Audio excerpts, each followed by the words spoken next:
तो अभी तक हमने ये समझा कि विटामिन डी की कमी से क्या क्या लक्षण होते हैं और इसकी रोकथाम कैसे करनी है। आज हम जानेंगे कि विटामिन डी का कमी को पूरा कैसे करना है। उसको पूरा करने के लिए पहले तो आप अगर रोकथाम कर रहे हैं तो विटामिन डी कम होगा ही नहीं। अगर आप वो रोकथाम पूरी तरह नहीं कर पा रहे तो हमें उसका इलाज करना पड़ता है। इलाज करने के दो मुख्य तरीके हैं। पहला तरीका है कि बच्चे को इंजेक्शन के रूप में विटामिन डी दिया जाए। ये कब दिया जाता है? और दूसरा तरीका है कि बच्चों को विटामिन डी का सिरप दिया जाए। तो ये दोनों देने के लिए सबसे पहले हम विटामिन डी की जांच करते हैं। तो विटामिन डी की जांच करने पे विटामिन डी 30 नैनोग्राम पर डेसीलीटर से कम पाया जाता है। इन बच्चों को हम समझ लेते हैं कि विटामिन डी की कमी है। इन बच्चों को आमतौर पर 30 और 100 के बीच में विटामिन डी होना चाहिए। इसका कमी होने से हम उसको विटामिन डी का दो ऑप्शन सामने रखते हैं। पहली ऑप्शन सिरप की ऑप्शन तब रखते हैं अगर बच्चे को विटामिन डी के साथ साथ फैट, जिसका मतलब चर्बी, शरीर में प्रॉपर मात्रा में एब्जॉर्ब हो रही है, अंदर लेने की क्षमता है। अगर उसके बॉडी में कीड़े हैं, जिसको हम जियार्डिया नाम का कीड़ा बोलते हैं, तो उसकी आंतड़ियां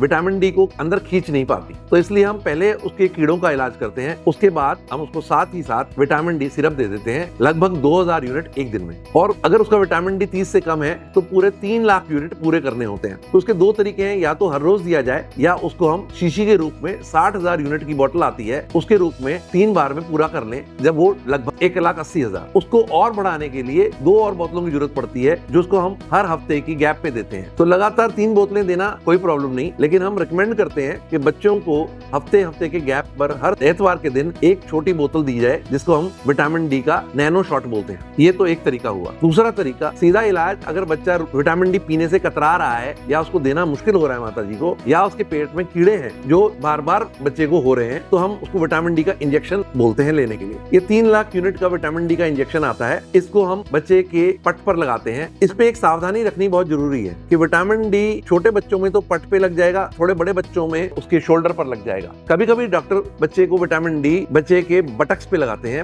वहां पर लगाने से 2 नुकसान हो सकते हैं। पहला नुकसान ये होता है, अगर आप बटक्स पे विटामिन डी लगाते हैं तो विटामिन डी सियाटिक नर्व जो वहां से निकलती है, उसके आसपास अगर लग गया तो बच्चे को टांगों में कमजोरी आ सकती है, तो माँ बाप घबरा जाते हैं। तो इसलिए हम बच्चों को पीछे टीका नहीं लगाते। दूसरा नुकसान जो होता है कि हमारे बटक्स के रीजन में काफी प्रचुर मात्रा में फैट यानी चर्बी होती है, और विटामिन डी मैंने आपको बताया कि चर्बी में घुल जाता है। जब आप विटामिन डी वहां पर लगाते हैं तो चर्बी वहीं पर उसको सोख लेती है और वो खून के अंदर उसका एब्जॉर्प्शन कम हो जाता है। तो इसलिए हम रिकमेंड करते हैं कि बच्चों को विटामिन डी या तो पट पर लगाया जाए यानी थाइस पर, या बच्चे के शोल्डर पर लगाया जाए अगर वो बड़ा बच्चा है। धन्यवाद।